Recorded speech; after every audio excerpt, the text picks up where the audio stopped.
Good morning, good people of the snow. This is Ben from the Sawtooth Avalanche Center with your weekend update for April 7th, 2022. Our last forecast is going to be this Sunday, that's April 10th. And so I'll also have a little bit of a spring condition, spring avalanche hazard, and a bit of a discussion about ski mountaineering in this one for you as well. So as a reminder, this is not intended to replace the daily forecast that we put out. Check those forecasts, those will run through Sunday. Hopefully this gives you a little bit of a sense for what to do when we don't have a forecast. Well, this week we actually had a bit of a storm. It looked, if you were up north, maybe a bit like that image that we can see there. And if you were down south, you were probably seeing something that looked a little bit more like this, unfortunately. As is relatively typical for our area, the storm favored our northern and western mountains, where we saw between 8 and 12 inches of snow. In our Galena Summit and Eastern Mountain zones, we saw between 3 and 6, maybe 2 and 6 inches of snow. And down in the Wood River Valley, we saw 1 to 3 inches of snow. In the valley itself, obviously that precipitation fell as rain. As you went up high, there was a dusting of snow. And on the western side of that zone, from about Dollar High to out into the Soldiers, we had maybe 3 inches of snow. In addition to that, we had some pretty significant winds. So here we are looking at recorded wind speeds from our Upper Vienna weather station near the headwaters of the Salmon River in the Smiley Creek drainage, and the Upper Soldier weather station in the Soldier Mountains.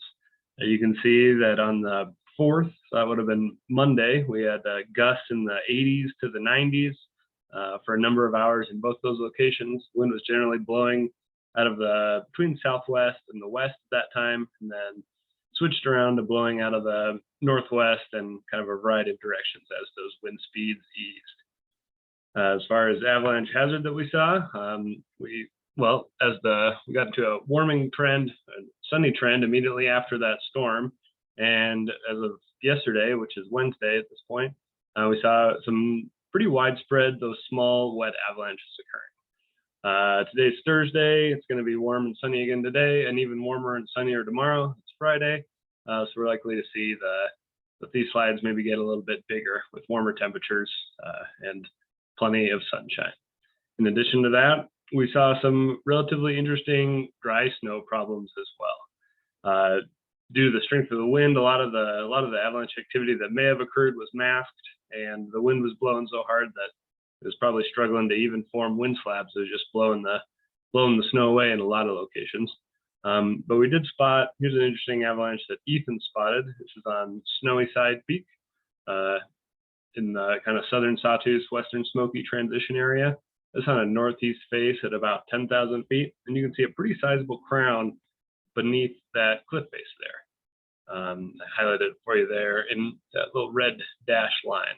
It's a number 100 feet wide, and the width of that crown may indicate the presence of a buried weak layer that helps this slab to propagate a little bit wider than it would have otherwise. In the steep terrain like this, we often see these kind of like wind slab / spindrift slab avalanches, where you have a lot of snow falling up higher, and then it tumbles down the cliff bands. You make these thickened slabs on the aprons below big cliff bands like we can see here. But as I said, the fact that this propagated so widely probably indicates there was some variety of weak layer involved there. Zooming out a little bit to look at the kind of the snowpack that we've got on the ground right now. As you know, it's been a rough couple of months around here. For basin average, we're sitting between the mid 60s to mid 70s of normal, and any individual station, if you look on the left side of that image there, that's the median over the last 30 years as of the end of the day on the 6th. And you can see that we're anywhere from 0% down the Soldiers, where some of that low elevation snow is totally gone, and then from the 40s to the pushing 80% in other areas. Really a little bit grim. As far as the seasonal outlook goes, that's also not very exciting, unfortunately. So this is kind of the long range seasonal precip and temperature outlooks over the next 3 months. This is the months of April, May, and June.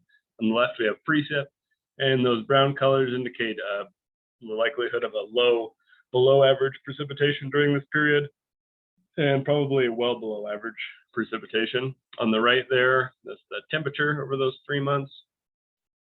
And there we're seeing that we're kind of sitting somewhere between the equal chance and a little bit of above average temperatures. So long range forecast is looking pretty dry and pretty warm.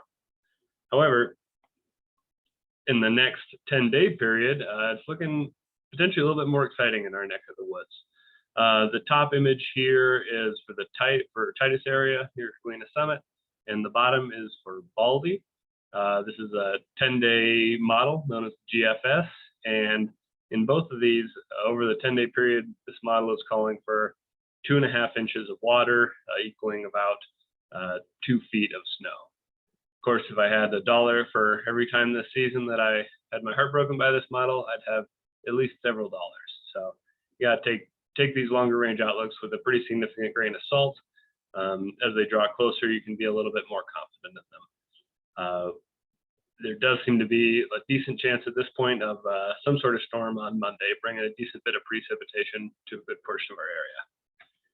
In addition to that, we're going to see a return to pretty cold temperatures again. These are just showing you temperatures at those same two stations, Titus on top and Baldy on the bottom. Thursday, Friday here, we've got pretty warm temperatures, even a bit above average. And then heading into the next week after that, you can see that we're well below freezing, essentially throughout that entire period.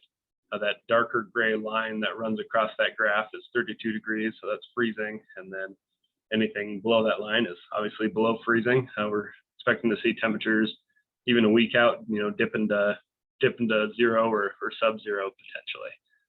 Again, this is a long-range model. This isn't necessarily exactly what's going to play out, but often this model is pretty darn good at forecasting temperatures, even if it can overshoot the precipitation from time to time. So that gives you a little bit of a flavor of what we might expect over the next period of time. So let's roll into a little bit of talk about spring conditions. Really, this past week is a good little foreshadower for this, because we've gone through this typical spring pattern where you have pretty intense storms. They bring snow to the area. You deal with dry snow problems during the storms generally, and then it warms up after the storm, sun comes back out, and we're dealing with more wet snow problems. As far as the range of dry snow problems that you typically see during storms, if it's snowing really hard and it's blowing really hard, we're going to be seeing wind slabs forming, and we're also seeing the probability of dry snow avalanches, dry loose snow avalanches. That image, that icon on the upper left there. And then we also can see these persistent slab avalanches when we have weak layers in our snowpack. Right now, prior to the storm that happened this week, our snowpack was relatively simple, with the exception of a small sliver of terrain that faces the northern quarter of the compass at upper elevations. Below that, we had a pretty extended period of warm temperatures. We're in a nice freeze-thaw cycle, and we just baked these really thick crusts everywhere. However, if you head up north, head up to a north-facing slope at upper elevations, you'll find a bit more of a complex snowpack, where it wasn't warm enough to really cook down the entire snowpack, and you've got various sets of crusts and faceted snow underneath. That's going to be kind of potentially the big wild card, especially if we continue to see storms like we saw. As that photo on Snowy Side Peak demonstrated, there are places where those weak layers are well enough preserved that they could make some more sizable avalanches. And it's a little bit unusual to be encountering that sort of stuff at this time of year. Often we're dealing with that a lot earlier in the season, but this has been anything but a usual year, and it seems like it's going to stay unusual right till the end. So, during storm events through the spring, be thinking about these problems, your typical wind slab and your dry snow problems, and then also the potential for persistent weak layers in the snowpack. Right now, as I said, those are on upper elevation slopes that face the northern quarter of the compass. However, if we go into this period where we're below average or freezing temperatures at night, we're not really cooking things down, we may be building crusts and facets, combinations like that on more aspects. Right now, it doesn't look like we're going to be in this warm weather long enough to really cook everything down. And then we're going to be loading it again. So we're going to head into a period of increased snowpack complexity heading into next week. Now, between these periods of snowy events, we're likely to deal with more with wet snow problems. So the storms come in, bring our dry snow problems. We're thinking about storm-related issues. And then in these periods like the one we're in right now, when we're having warming temperatures, we're going to be dealing with these wet snow issues. When temperatures are warming, but they're still freezing at night, we deal with a little bit simpler wet snow issues, generally these wet loose avalanches. Those are quite a bit more predictable and they're a little easier to deal with. The sun heats up the snow surface. As it travels across the southern sky, those problems start on the eastern side of the compass, travel through the southern part of the compass, then the western part of the compass. When the snow you're traveling through is wet and sloppy, you can trigger these wet loose avalanches. If we're seeing extended periods of above freezing temperatures in the overnight period, and we have persistent weak layers in our snowpack, which we do have at this point, and we're going to go into periods of above freezing temperatures at night because we're headed into the spring and then the summer, we can start to see wet slab avalanches. We had a big warm up about 10 days ago now, and we saw a couple of wet slab avalanches, but not really a widespread cycle of them. As the meltwater penetrates deeper into the snowpack and you're moistening weak layers in the snowpack or moistening these big stacks of facets that we have in places in the snowpack, this potential for wet slab avalanches arises. So that's kind of the two wet snow issues that you might run into if you're traveling in the backcountry this spring. So what do you do when you go out without a forecast?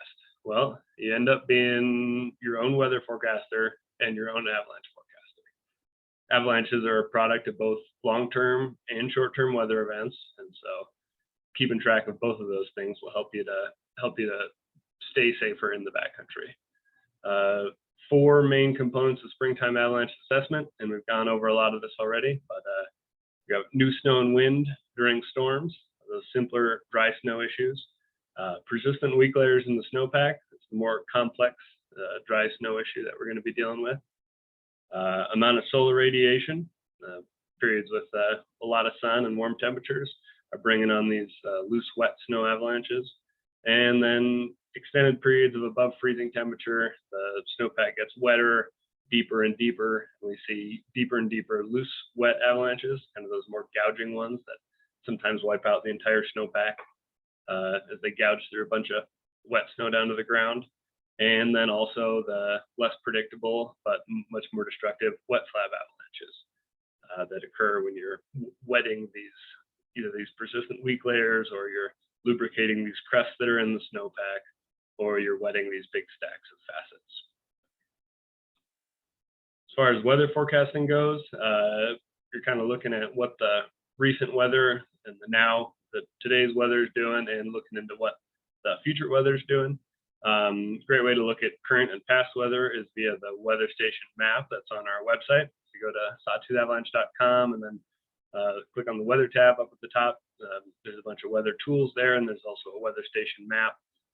You can pull up that map, tell you what the temperatures are like, what the winds are doing, helps you get a sense for if things have been freezing well at night. You can see how much snow is falling, that sort of thing. As far as future weather goes, the Weather Service out of Pocatello here for most of us does a great job forecasting. They're more focused on lower elevation terrain, not necessarily what's going on in the mountains quite as much, but they're pretty tuned into that as well. So even just a simple point forecast from the Weather Service can give you a decent sense of what you're going to be dealing with in the mountains. If you want to dive a little bit more into it, you can try your hand at looking through weather models, looking at satellite imagery, all of those sorts of things. But that's kind of a whole nother talk or three to get into mountain weather forecasting. Another thing that we're thinking about when we're doing stuff in the spring is that we're often drawn towards bigger objectives. We're drawn towards steeper objectives as the avalanche hazard goes down. And in the terrain where we're looking at those sorts of objectives, we have a much higher exposure to hazards. You can see I've got a definition of risk written down here. It's the likelihood of a certain outcome multiplied by the amount of time spent in terrain with that potential outcome. So when we're spending much more time in the terrain where where even smaller problems can be very dangerous, problems like rockfall or small avalanches or those sorts of things, we have this increased exposure to these hazards in the spring often when we're heading into that type of terrain. Exposure is an interesting concept, something certainly worth spending a decent bit of time thinking about if you're heading out to do any sort of ski mountaineering or springtime objectives. I think this is a pretty interesting way, pretty good way to illustrate it. Here's a photo of my dad doing some leaf blowing there, and from this perspective, it doesn't look like he's really exposed to too much hazard. Maybe the heat of the leaf blower or something like that. But if you zoom out a little bit and you see that he decided to walk right out to the corner of the roof there, you realize that you're actually exposed to quite a bit of hazard. So even though that point that he's standing at is this really small, low elevation slope, he is exposed to hazard below him. Should he slip, should he fall? And this is the same sort of thing that we deal with in the mountains. Here's a good way to look at that. We've got a group of skiers here setting a nice clean skin track there. This all looks pretty safe and pretty straightforward. But if we zoom out a little bit, we start to see that, looks like this is a bit of a cross-loaded gully here, or a couple of them. There's areas where the snowpack's thinner. Skiing down here, you might be hitting rocks or that sort of thing. There's obviously more hazard. Zoom out even a little further. And if you look closely there, you can see that same group of skiers, and you realize, where you're standing may be a relatively safe spot, like my dad on the edge of that roof. But if you zoom out and you look at the hazards that you're exposed to above you and the hazards that you're exposed to below you, it's a little bit of a different story. So that's another way to look at this idea of hazard and this exposure that we have to hazard. And that's something to spend quite a bit of time thinking about when you're traveling around in the mountains, in the backcountry in the spring. A quick run through a couple of these types of problems you might encounter during spring events. Kind of scale of these. We're going to start with small things that are somewhat predictable and move to bigger things that are much harder to predict. Sloughs. Sloughing loose snow, it's dry, can be dry snow or can be wet snow. We're likely to see these during the spring. The dry snow stuff is going to be during storms generally, or if we're in really steep, shaded upper elevation northerly terrain where the snowpack's staying dry even when it's sunny. These are relatively predictable. They often, either you're the one triggering them or you can identify the conditions where they might be triggered above you. But they still can be dangerous in the wrong type of terrain. You can see this is kind of a mixed loose or mixed dry and wet slough here, pouring over a cliff in the Sawtooth. And even though it's not a huge slough, obviously getting drug over this 100-foot cliff is not going to be a good thing for you. Wind slabs, spring storms have a lot of energy to them frequently, and there's often a lot of wind that goes along with that. So we're seeing, as the snow's fallen, it's building slabs, and those slabs may be touchy. Things often heal relatively quickly in the spring, but anytime you're building a slab quickly, you need to be thinking about the likelihood or the possibility of triggering an avalanche. These can be small little things, which can be hazardous in the wrong terrain, and they can be plenty big to bury you when it's snowing, kind of like it did this past week and like it's forecasted to do in the next week as well. They're somewhat predictable in that you can identify when they're going to form. There's new snow, the wind's blowing, you're building wind slabs, but sometimes the sensitivity of them can be tricky to predict and can vary quite a bit from aspect to aspect depending on the surfaces that they're on. In this most recent storm, where the snow has fallen on kind of this rough, weathered, icy surface that had a lot of texture to it, these slabs seem to bond pretty well. However, in areas where the surface was smoother or where there was a bit of a weaker layer there or a weaker interface there, obviously they become quite a bit more sensitive and more touchy. Heading down this list of things of the hazards you're going to face, from the small to the big and the predictable to the unpredictable, we're finding ourselves getting onto the large and unpredictable end of things here. Persistent slabs and wet slabs. These are going to be pretty big for the most part. Anytime you're seeing a persistent slab avalanche or a wet slab avalanche, particularly this time of year, it's unlikely that it's going to be a small little thing. It's likely to be big enough to bury you, and could be quite a bit bigger than that, as this picture shows. And these can behave quite unpredictably.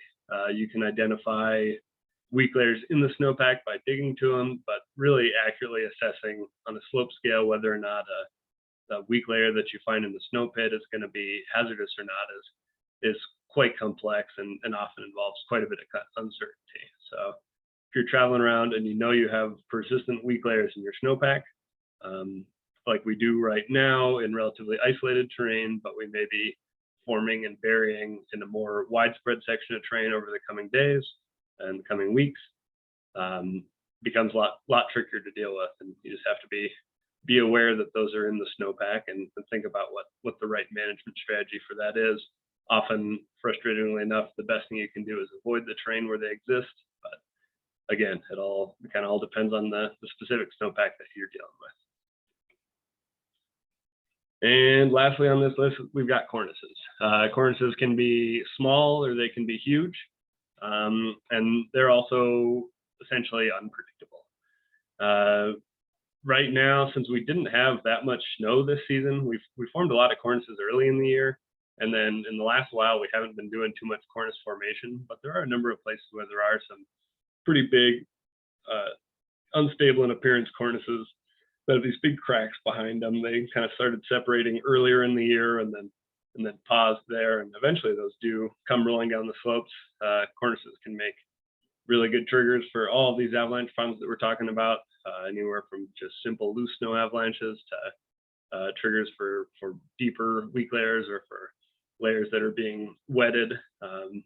You're more likely to see these things failing when they're being loaded, so during big storm events where the wind is throwing a bunch of snow on top of them, and also during extended periods of above freezing temperatures where they kind of start to creep off the ridge that they're sitting on. The snow warms and they're slowly sagging and creeping, and eventually they come tumbling down.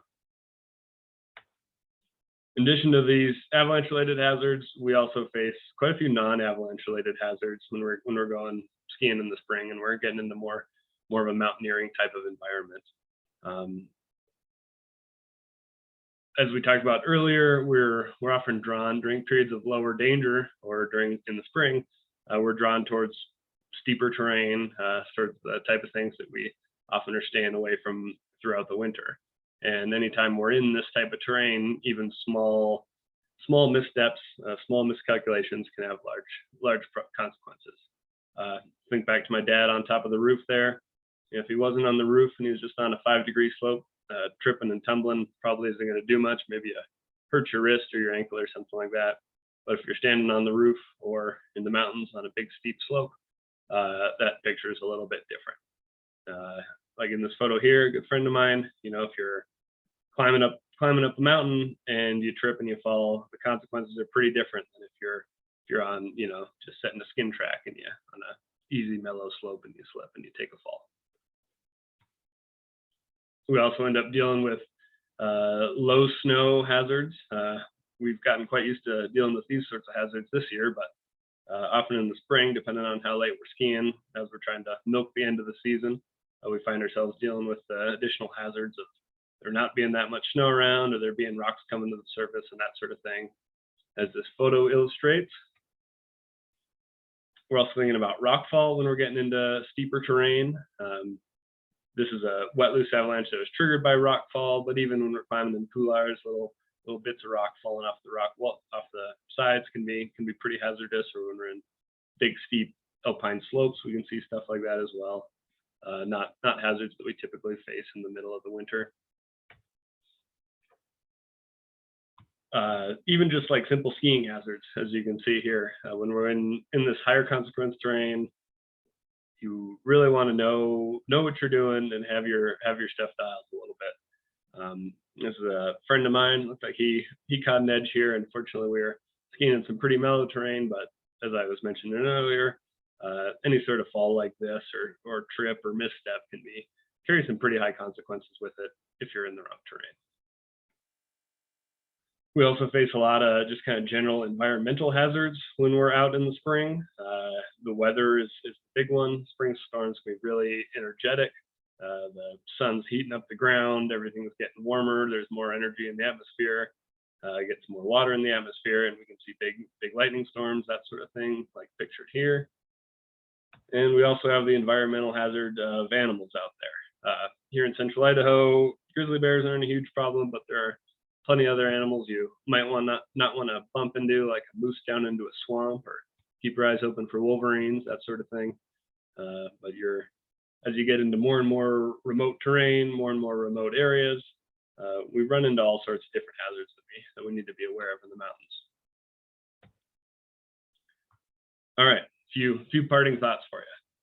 When you're heading out into the mountains, having a methodical approach to what you're doing is always a smart idea.